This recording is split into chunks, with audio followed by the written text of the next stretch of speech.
It began, as all dreams do, not with a sense of beginning, but with the seamless slide into a world already in motion, where the rules of light and logic were obeyed just enough to keep the mind from questioning, and where the air itself felt slightly too heavy, as though soaked in a silence too profound to belong to reality. Ava had no memory of falling asleep, no recollection of climbing into bed or even sitting down, only the growing awareness of her bare feet against cold wooden floors as she stood in the center of a hallway too long, too narrow, and too dimly lit to exist in any house she remembered. The walls were painted in a sickly, fading cream, mottled with dark spots that seemed to shift slightly when she didn't look directly at them, and although there were doorways on either side, identical, equidistant, and all closed, there were no windows anywhere, no signs of light coming from behind any of the doors, and no sound except the dull throb of her own heartbeat echoing through her ears as if amplified by the vacuum around her. The hallway felt endless, both physically and in some deeper, more metaphysical way, like it had been carved into the underbelly of time, stretching out not just through space but through something older and colder.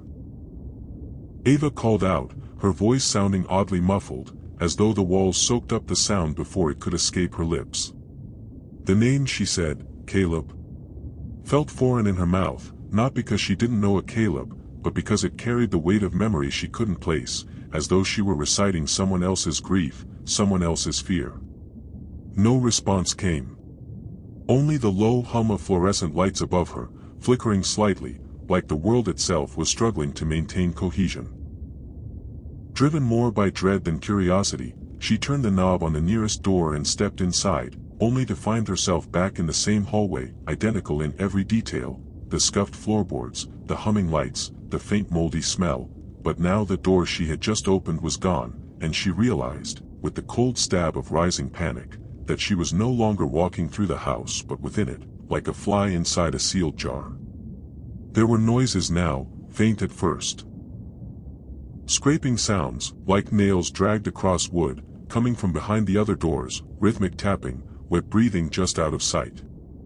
Ava's legs carried her forward despite the rising protest in her gut, and every few steps she passed a mirror that had not been there before, each one showing her reflection slightly off, a tilt of the head she hadn't made, eyes that blinked out of sync, or a mouth that twitched upward in a grin she hadn't felt.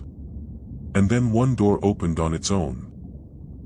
The room beyond the open door smelled of damp stone and mildew, as though it belonged in a basement rather than this strange, windowless hallway, and when Ava crossed the threshold, the temperature dropped so dramatically that her breath fogged in the air, curling like smoke from a dying candle. The walls were made of old brick, weeping water in slow trickles, and the only illumination came from a single bulb hanging by a wire, swinging back and forth even though the air was still. It looked like a basement or an old asylum cell, unfurnished, unwelcoming, but as she stepped farther in, the light flickered and she saw them, dozens of figures along the walls, motionless, clothed in old-fashioned garments, their faces obscured by sacks stitched shut with red thread. They weren't breathing, yet the air pulsed with an awareness that chilled her down to her marrow, like something unseen was watching through them, with them. One figure raised a hand and pointed directly at her.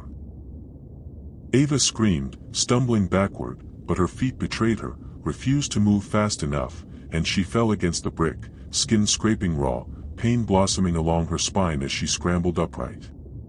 The bulb dimmed to a sickly amber hue, and in the darkness that crept in like ink in water, the figures began to twitch.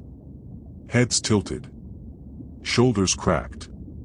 Fingers snapped back into unnatural angles, and though the sacks hid their faces, Ava knew they were all looking at her. A sound like dry leaves whispering filled the air as they started to move, not walking but gliding, their feet never touching the floor, and the moment they crossed the threshold of the room she realized with dreadful clarity that she had never heard the door close behind her, but now it was gone entirely, as though it had never existed. And then they spoke. Not in words, but in layers of whispers overlapping. Her name repeated over and over again, not just by the figures but by voices she recognized, her mother, long dead, her ex-boyfriend who had disappeared 5 years ago, even her own voice, echoing back at her in tones of anguish and despair. Ava, wake up. Ava, please, you have to. She pressed her hands to her ears and screamed, willing herself awake, demanding release from the nightmare, but all that came was silence, followed by a slow, skittering sound from the ceiling above her. Something was up there. Something that had been waiting. As the first crack split across the plaster overhead, Ava's breath hitched, frozen mid-gasp, and she couldn't help but back away slowly, gaze locked on the widening fissure from which a thick, black fluid began to leak, viscous and pulsing as though alive, dropping onto her shoulder with a weight that burned cold instead of hot, like liquid nitrogen infused with rot. The smell hit her like a slap, coppery, fungal, electric. Like blood mixed with ozone. She staggered back, but the figures still blocked her retreat, now standing shoulder to shoulder in perfect, unnatural stillness, their stitched sacks somehow wet and sagging, dripping that same black fluid from unseen mouths. The whispering stopped, replaced by a low rumble like thunder buried underground. Then, the eye came through. It was not human, not even close. It was massive, lidless, with a pupil like a splitting wound and scare the color of drowned flesh, pressing through the crack in the ceiling like some monstrous watcher birthed from a deeper plane of dreaming. Ava could not move, not even to scream. The eye fixed on her, and something inside her mind twitched, as if it had been hooked and reeled slightly inward, like a fish on a line. "Not yours," a voice said inside her skull. "Not yet." Suddenly, the room collapsed inward. Not the walls or ceiling, but the concept of the room itself, as if someone had yanked the framework of reality from beneath her feet, and she was falling again, tumbling through spaces between places, gravity warping, time unraveling, until she landed, gasping, on cool tile beneath fluorescent lights. She was in a hospital. Or what looked like one. Except none of the signage was readable, it flickered and changed every time she blinked. And the people walking by wore scrubs without faces, their heads smooth and featureless, arms slightly too long, as though mimicking humanity from a poor memory. Ava stumbled down the hall, her own reflection watching her from windows she hadn't passed, her image distorted in each pane, older, thinner, eyeless. At the end of the corridor, a hospital bed sat beneath a red light, and on it lay a woman, unmoving.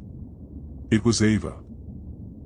She moved toward the bed in slow, unwilling steps, as though the air thickened around her the closer she came, resisting her like invisible tar. Her body on the table was emaciated, pallid, and dotted with wires that disappeared into the walls and ceiling, but the worst part, the part that broke her mind in delicate, silent ways, was that her other self was breathing, chest rising in shallow, mechanical rhythm, lips slightly parted as if moments away from speaking her name. "Is this?"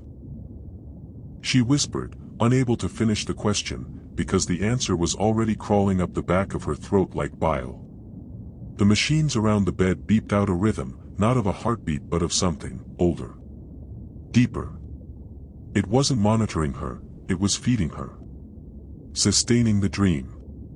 She saw it now, the four-line wasn't connected to blood, but to a black, swirling ichor, the same substance that had dripped from the ceiling earlier, now coursing through her sleeping self's veins. She screamed and reached to rip it out, but the moment her fingers touched the four, her sleeping body's eyes snapped open, and they were completely white. The lights burst above her, plunging the room into a strobing horror of white and red, and her reflection in the glass now showed her stitched-eyed, sack-headed, whispering the same line over and over, "You never woke up. You never left. You've always been here." Then, the bed was empty. So was the room. Only the dream remained. Ava awoke with a violent gasp, bolting upright in her own bed, soaked in sweat, chest heaving like she'd been underwater for hours. The morning sun was pouring through the window, birds chirping outside, and her phone buzzed with a dozen missed messages from the previous night. Relief flooded her in a tidal wave so strong she laughed out loud, burying her face in her hands. But her fingers were sticky. She looked down. Her hands were covered in black fluid. And in the reflection of the vanity mirror across the room, her eyes were white. Behind her, the television turned on by itself, static hissing. A voice spoke, no longer whispering, no longer trapped. "You're dreaming still. But now you dream me,